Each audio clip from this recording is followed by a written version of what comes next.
Do we have too much government? We need to put people ahead of corporate profits. This system is so lopsided. This threat is a real threat to democracy. And I think that's really important. That's something we haven't been doing in this country for a long time.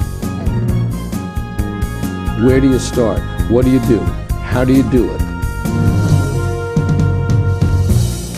Access to Democracy and other Eagan community television programming is supported by Thomson Reuters, makers of Westlaw Next and based in Eagan. Through Westlaw Next and other innovative online services, Thomson Reuters is the world's leading source of intelligent information for businesses and professionals. Online at thomsonreuters.com. And by U.S. Federal Credit Union, the member-owned financial institution offering service, value, and experience you can trust to the greater Twin Cities community.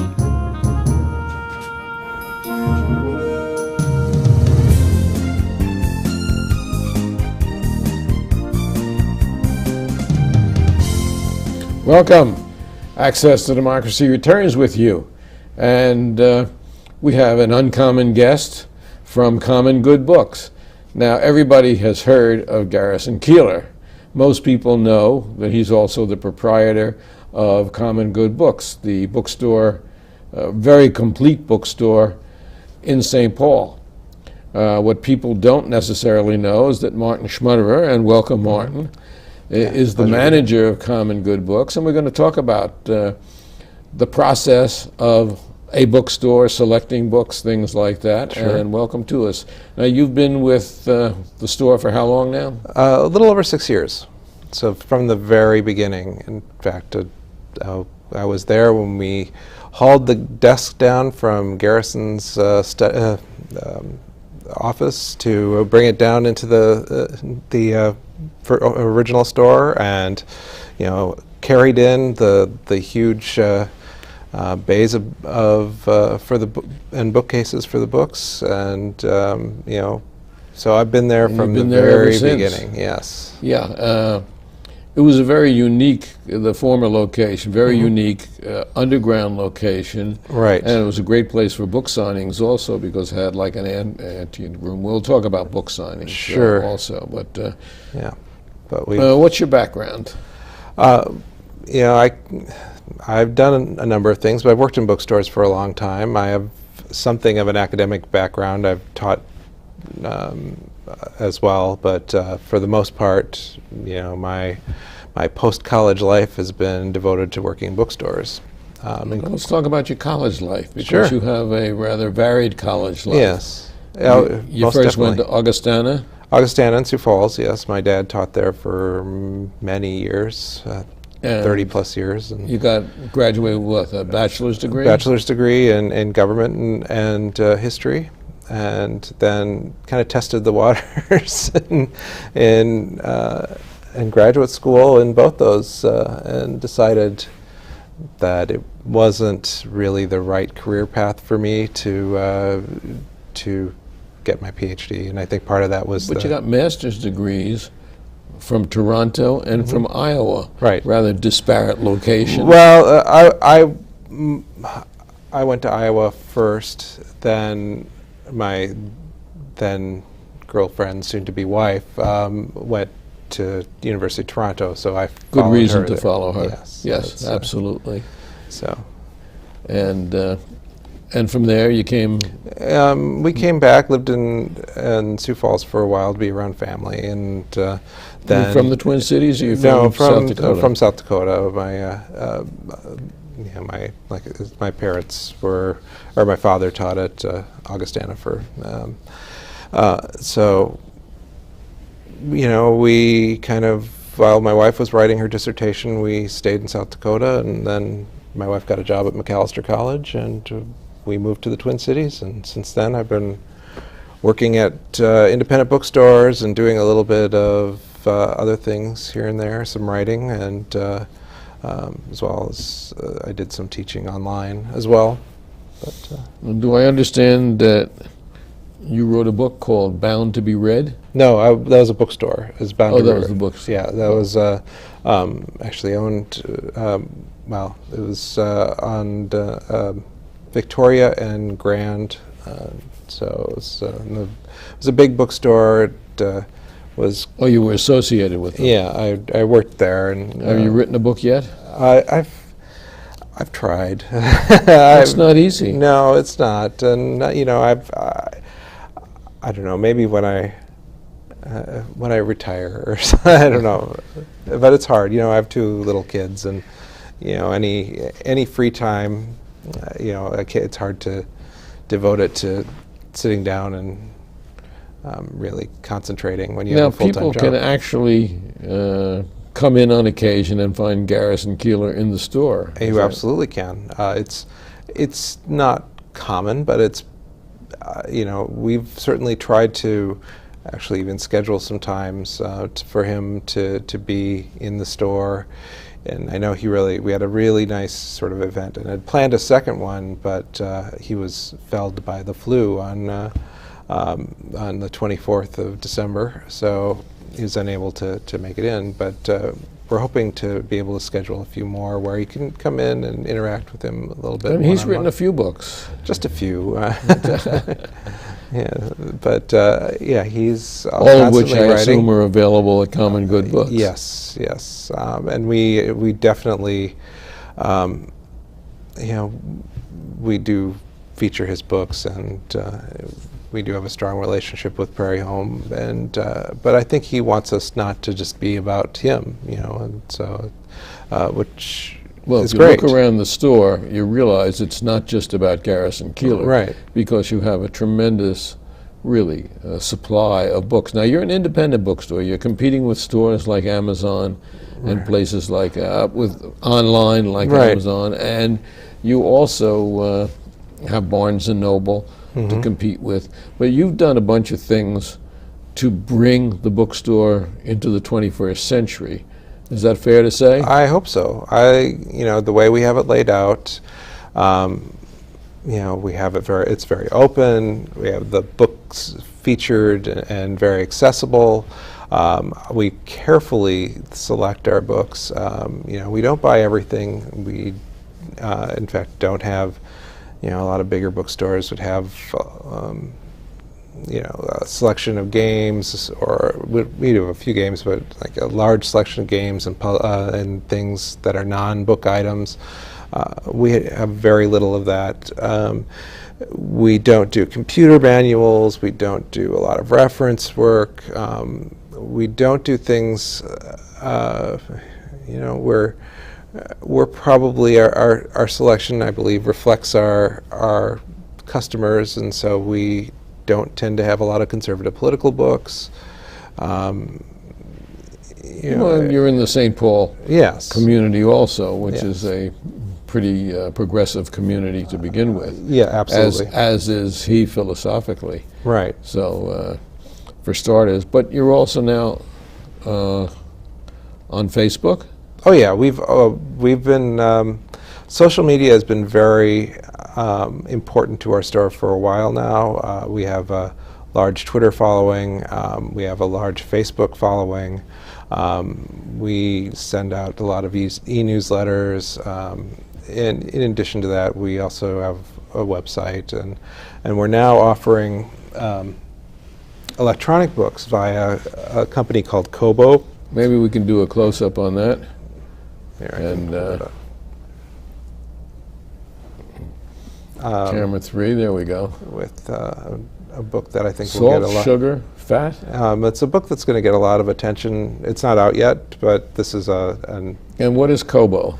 Kobo is a company that's very big internationally. They do e-readers, and they provide e-books for people. So the American Booksellers Association had previously been working with Google to provide e-books for independent bookstores. That deal kind of fell through ultimately, and they looked for a replacement company to fulfill. And Kobo, which is a very well-known international company, was also that had previously been working with Borders before they collapsed, was looking for a way of entering the U.S. market again. There are competitors Yes. for these tablets. Absolutely. There's the Nook and the Kindle. And unlike the Kindle, Kobo is a relatively open platform, so you can there's all sorts of different ebook types, and Kobo, I think, has one of the broader ranges of types that will let you use. The Kindle is still the sort of, it's almost like Kleenex. You know, people talk about any of these e-readers as Kindles. I mean, you know, it's become a diluted brand in some ways, but I have to admit that I am from the old school, that I like the feeling of a book in my hand. oh, I do too. And, you know, and if I want to go back 20 pages and see, did I read that correctly? I like to flip back the 20 pages. I don't like to scroll back through an e-reader and do it. And that's why my home is filled with books, Yeah, and not with that's artificial fine. devices. And we'll talk about that. But Yeah. so, who does the selection of what you purchase? I'm the principal buyer for the store as well. It's, you know, it's a fun job. It's also a very difficult job, and at times a frustrating job, because you have to take in a lot of information very quickly, and a lot of times because you don't see every book physically beforehand, or even in some cases an electronic galley copy, or even a pre-publication reading copy. So you don't always know what the description of the book, whether the description of the book is an accurate one or will lead to a sale. Or So that leads to really difficult decision. yeah, and get very what- snap decisions. At What they times. call sales sheets. You do. You get most of the publishers these days are actually, unless some of them still use physical catalogs. Most of them have both physical catalogs, so you know, like the catalogs you get from L. Bean or wherever, that has their entire list. A few of the bigger companies, because their lists are so big, and have moved to electronic catalogs. And so, especially when you have a long list on an electronic catalog, you need to have some kind of sales person help you with that, to go through and tell you which ones you need, which ones you don't. So there's a relationship between the bookseller and the buyer with the representative of the publisher, the sales rep. So they come in with what they call a sales sheet. Yeah, Which is well, a electronic synopsis. version of it. Yeah, and that, and then we can. The nice thing about the electronic catalogs is you can look at what you've sold before and what's similar, and so there are advantages to it, but it makes the job both difficult, more difficult and easier, because it's, you know, a catalog is nice to browse through, and it's. What about it's when you nice get to- stuff in the mail? Yeah, And I'm sure you get a lot of, I mean, I was talking to you about my book, which we're looking for a Right. publisher for, and I was told, well, we will contact 50 bookstores and we'll send them a sales sheet. And my question is that going to be read? Because they must be getting a ton of them. That's sometimes they do, sometimes they don't. We get, yes, I mean, it's not just, we get, I mean, even the publishers, the big publishers send us a lot of books themselves. Then on top of that, you get, you know, just for consideration. Then on top of that, you get a lot from people coming off the street and you know, actually physically handing you their book, which I think in some ways is probably the best way for someone to do that. But Remind me to hand you this book before you leave. okay. Or, you know, if people often will, you know, if you just send the book, I agree, it's much easier to ignore and not respond. And you must be inundated with it. Yeah. Even though people aren't reading anymore in terms of newspapers, Right. I think they're reading books probably as much or more than ever. Yeah, oh, absolutely. You know, and just going back to the Star Tribune, the books editor, Lori Herzl, estimates that she gets about 1,000 books in a month, I think it is, which is more than any, you know. And they maybe have on a Sunday, what, 4 to 6 that they Yes. can review? Yeah, so Now, speaking of that, you have reviewed books for the Star Tribune. I have. It's been a little while, but I did have reviewed actually quite a few books over the last 5-10 years. So Just another facet of another facet, yes, I of did. your personality. And before that, I've reviewed other places too. But it's a lot of fun. I enjoy reviewing books. So, you have book signings there. You host, as we said, I think you call it hosting events, Yes, which is really a book signing, probably, or what? a little more than a book signing usually. We like to expand the idea of what an event is. You know, we've had, you know, just this past fall, we had an accordion flash mob to celebrate this book on accordions in America. And, you know, we've had we had a very big event at Macalester College in December for Andrew Solomon's book on sort of alternative families, and you know, we've had you know, all sorts. I mean, I'm very proud of what David Enyart has done, who's our events manager, in bringing in lots of great events and lots of different events, and you know, really getting the word out effectively. And you know, that's again part of this whole usage of Facebook and usage of social media and other ways. People respond to yes. Facebook. People respond to Oh, that. absolutely. And but you actually have some books that are ebooks. We do. We have ebooks available through our website, commongoodbooks.com, and those are fulfilled by Kobo. So you kind of go to our website, you sign up through our website, and then after that, any book you purchase from Kobo is then, and they have millions of titles available, I believe. That's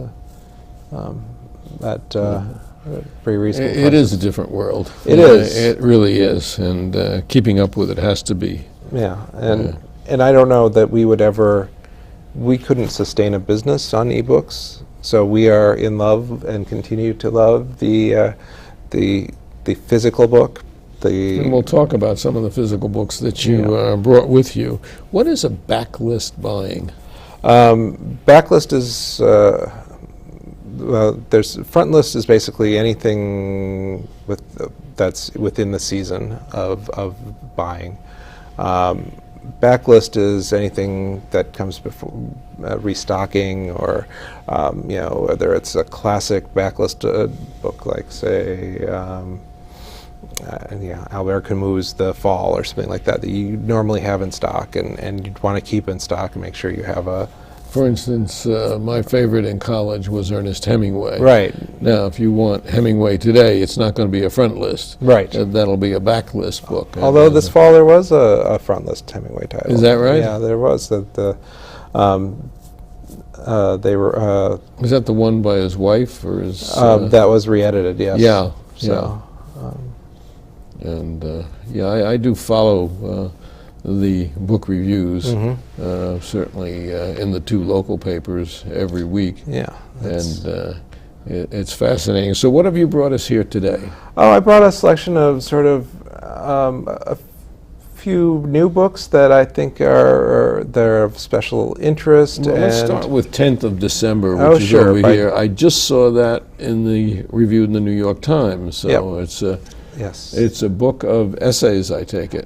Short stories. Short By stories. George Saunders. It reminds me a lot of Welcome to the Monkey House by Kurt Vonnegut.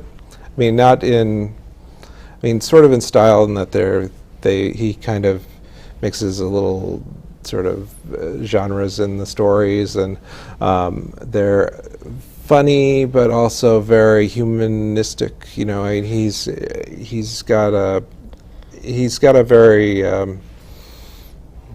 I don't know what I said. Unique, maybe? He's got an open heart, I think, is what it is. You know, he's really he believes in writing about things. You know, even though his stories are a little surrealistic at times, or they bend reality in some ways. But he hasn't really written recently. Saunders? Until this. Really, yeah, he's what, 5-6 books into his career. He teaches at Syracuse, which is where I graduated, as really? a matter of fact, as a creative writing major. And my mother went to Syracuse as well. Did she? Yes. Well, we might have gone at the same time. When did she graduate? Would have been, let's see, she was born in 28, so I think she would have graduated much much earlier than you actually. So don't be too sure. No. And, a fellow by the name of Donald Dyke was my professor of creative writing, and I tried, but there was a woman who was a year behind me by the name of Joyce Carol Oates. Oh, just her. She's a hack. She did a little better than I did in writing. Yeah. And has gone on to become one of our premier writers. Oh, of course. Yes. Amazing. I met her once, and you know, she's very, yeah, absolutely one of the. Yeah, she was that great. kid the year behind me. Yeah. And what happened to that kid? Oh, absolutely. So, now, The Looming Tower, which is another book that you brought. Oh yeah, no, the getting. It's the. Maybe we can do a close-up. Going clear. The Lawrence Wright. Lawrence Wright. Yeah, and that's really the book of the moment. You know, it's that's been the book about Scientology. Right. Yeah. And you know, it's been getting a lot of attention, and you know, literally released yesterday. So we weren't allowed to sell it until Thursday, and you know, it's an expose of on Scientology, of what. Its treatment of people within their ranks. It's the lengths they'll go to protect themselves. They call it the Church of Scientology, and yet, for instance, in Germany, they're not allowed to practice Scientology. Right. Yeah. It's an absolutely fascinating subject, and you know, Lawrence Wright's one of the best nonfiction writers out there. Investigative reporters. How do you know how many books to order? That's a guess. You know, it's always a guess. Some things do really well, some things don't. I take, for instance, Louise Erdrich's Roundhouse, her latest book. You know, we knew we would sell a lot of them, so I ordered in what I thought was a lot of copies to start with, which is probably 20, which is remarkable for us. I very rarely, these days you can get books very fast, so you can, if you know, so there's no incentive to order a lot of a single title. But I knew, because there's kind of a special deal, we could get them signed, we could have the 2 boxes there, and you know, with things like that, you either get them or you don't. And I knew we could sell 20. We sold. She ends up winning the the Pulitzer Prize, and they walk off the shelves at that point. Yes, and they would have anyway. I knew, you know, we've historically done well with her books because she's a delightful person, and she writes phenomenal books. So I knew we would sell a lot of them, but we sold so many copies over this fall period, over November and December, that, you know, it was amazing. Now, here is a book that I suspect has a certain Minnesota geographic It interest. absolutely does. 38 Nooses, which is undoubtedly the story of the 38 Indians who were Native Americans who were hanged during Lincoln's Right. term.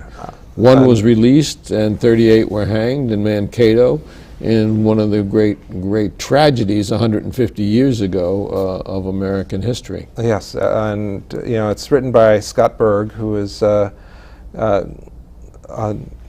the Twin Cities. Back on 38 Nooses, if we can, camera-wise. Yeah, Scott's from the Twin Cities and one of, again, another top-notch, what do I want to call, nonfiction writer, has written about Lindbergh. His next book is just announced. And I'm just it's an blanking on who's it incredible about. story. Yeah, and he's written from a number of different viewpoints in the story. It's a very a lot of it is about the pressures that were put on divisions within the native camps. So it's I'm very familiar with the story. Yeah, and just in terms of historically. And we have one other book that's up on display here. And this is actually of the books here one of my favorites of the last year. What Money Can't Buy. Who's also, and I didn't realize this until I read the book, a native of Minneapolis. So, but it's a book about how things that shouldn't be valued via money are, and how corrosive that is and that permeates our society exactly to a frightening degree. And he talks about things as simple as paying someone to hold your line at a sporting event, or buying or getting tickets at Shakespeare in the Park and Central Park, and that paying for those tickets that are an event. Corruption just permeates our society at every level. Exactly. Even Notre Dame football players, apparently. Yes. That's from what we know. So that's quite a story too. It's been fascinating, and I take it you do a lot of reading then. I do. When I can, I read as much as possible. It's. I want to present you with a yet book which hasn't found excellent. a publisher. Well, thanks. My name was Toby. Yes. About a dog that I really loved, and I'd really be happy to hear your comments on it when you get a chance to look at it. I'll definitely look at it. Your children certainly, I think, might find it interesting. Oh, excellent! Yeah. So, with my compliments. Well, and thank you. Common Good Books. Common Good Books. 38th and Snelling. 38th South Snelling at Snelling and Grand in St. Paul. And Martin, it's been a pleasure. And, pleasure was mine. Tell Garrison that he's welcome here anytime he wants, but I know that he sort of shies away from interview shows. But we're happy to, anybody who's been there, the selection is incredible. Oh, thanks. And the service is also incredible. That's and what the we try. hopefulness of the people is incredible. Thank you so much for coming in and sharing with us. Oh, my pleasure. Thanks. Nice to meet you.